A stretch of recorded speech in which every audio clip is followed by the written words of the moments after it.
Hello everyone, welcome to our channel Ivy Legal.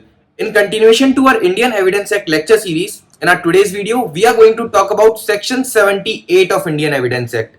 Section 78 सिर्फ इतनी सी बात बताता है कि कुछ पब्लिक डॉक्यूमेंट्स हैं जिनको कैसे प्रूव किया जाए वो बताता है कौन as an public documents in the sense कि ऑफिशियल डॉक्यूमेंट्स। तो यहाँ पर बहुत सारे ऑफिशियल डॉक्यूमेंट्स होते हैं जिनको प्रूव करना होता है बिफोर द कोर्ट, और उनको आप कैसे प्रूव करेंगे उसका जो मोड है वो बताया गया है। तो जैसे कि the section says that proof of other official documents apart from public documents and private documents there are certain other official documents which need to be proved before the court। तो उनको आप कैसे प्रूव करेंगे? so following official documents may be proved as follows। सबसे पहला है central acts, orders और notification. Central government के थ्रू कोई एक्ट पास हुआ है या ऑर्डर है या नोटिफिकेशन इशू हुई है, उसको आप कोर्ट में कैसे प्रूव करेंगे? By certified by the it must be certified by the heads of respected concern department.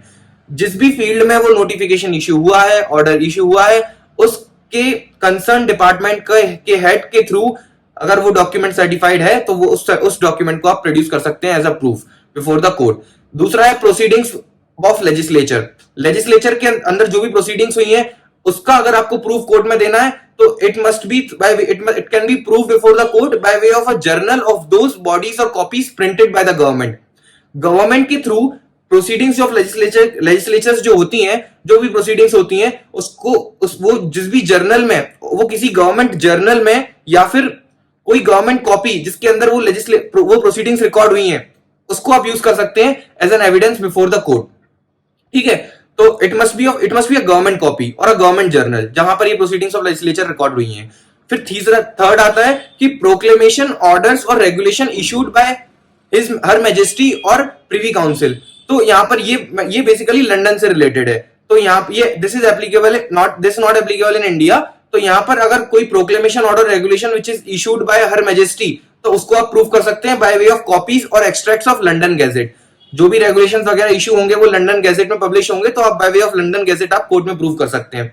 Fourth है एक्ट्स ऑफ एग्जीक्यूटिव्स और प्रोसीडिंग्स ऑफ फॉरेन लेजिस्लेचर। ये भी लंदन में एप्लीकेबल है, नॉट इन इंडिया। सो इसको बेसिकली आप कैसे प्रूव करेंगे? By journals published by the authority और the copy certified under the seal of that country. कोई भी एग्जीक्यूटिव का एक्ट है या कोई प्रोसीडिंग है किसी एनी फॉरेन लेजिस्लेचर, तो अगर इंडिया के लेजिस्लेचर की प्रोसीडिंग है तो वो जर्नल सर्टिफाइड कॉपी के थ्रू प्रोड्यूस कर सकते हैं। आप उसको जो जर्नल है जिसके अंदर वो प्रोसीडिंग्स रिकॉर्ड हुई है उसकी सर्टिफाइड कॉपी को आप कोर्ट में प्रोड्यूस कर सकते हैं। बट अगर यहाँ पर फॉरेन लेजिस्लेचर की प्रोसीडिंग्स है तो उसको उनकी कंट्री की सील और सर्टिफाइड वाली जर्नल के थ्रू आप प्रोड्यूस कर सकते हैं।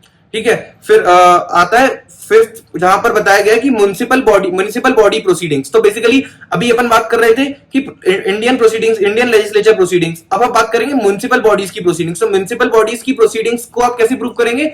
Bye way of publication of such bodies certified by the legal keeper.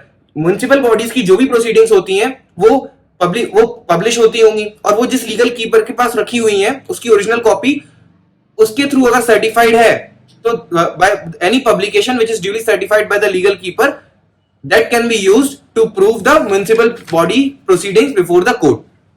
Last आता है, लास्ट ऑफिशियल डॉक्यूमेंट है that is the public document of some other class in the foreign country। अगर कोई दूसरी क्लास की अगर पब्लिक डॉक्यूमेंट है किसी और क्लास का ऑफ एनी फॉरेन कंट्री, उस केस में that might be proved by way of original और certified copy issued by the lawful attendant of the document. जो भी लीगल कीपर है, जो भी लॉफुल अथॉरिटी है जिसके कंट्रोल में वो पब्लिक डॉक्यूमेंट था, जिसकी कस्टडी में वो पब्लिक डॉक्यूमेंट था, उसके थ्रू अगर डॉक्यूमेंट सर्टिफाइड है तो that certified copy can be used before the court as an evidence. ठीक है, आप उसके थ्रू ये प्रूव कर सकते हैं कि हाँ this is a public document of that specific class in the foreign country. अब यहां पर ध्यान देने वाली बात यह है इस सेक्शन में कि जो फर्स्ट, सेकंड और फिफ्थ पॉइंट अपन ने डिस्कस किए थे, ऑल म्युनिसिपल बॉडीज की प्रोसीडिंग्स, लेजिस्लेचर के अंदर प्रोसीडिंग्स और सेंट्रल एक्ट्स, नोटिफिकेशंस और रेगुलेशंस, ये तीनों इंडिया में एप्लीकेबल हैं। These are applicable for Indian scenario. और बाकी के जो सारे हैं, जो फॉरेन लेजिस्लेचर है और for other class in foreign country है और any other proceeding in foreign legislature, वो सारे aspects are discussed about UK. वो सारे यूके के सिनेरियो के बारे में डिस्कस किया गया है।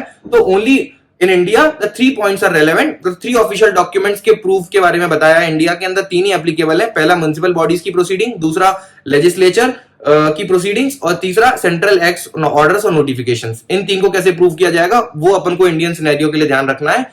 Rest you guys can even leave it. So this was all about section 78। अब हम बात करेंगे सेक्शन 79 से लेके 90 की इन आवर कमिंग वीडियोस, जहां पर होगा discussion with regards to presumption as to documents. Documents जब कोर्ट में एडमिट होते हैं तो कोर्ट क्या प्रिज्यूम करेगा at the time of admitting the document. Court कुछ प्रिज्यूम करेगा, उसके बाद ही सामने वाली पार्टी अपोजिट पार्टी को काउंटर करेगी। So what will be the presumption as to documents under section 79 to 90 we are going to discuss. Till the time, bye bye, take care.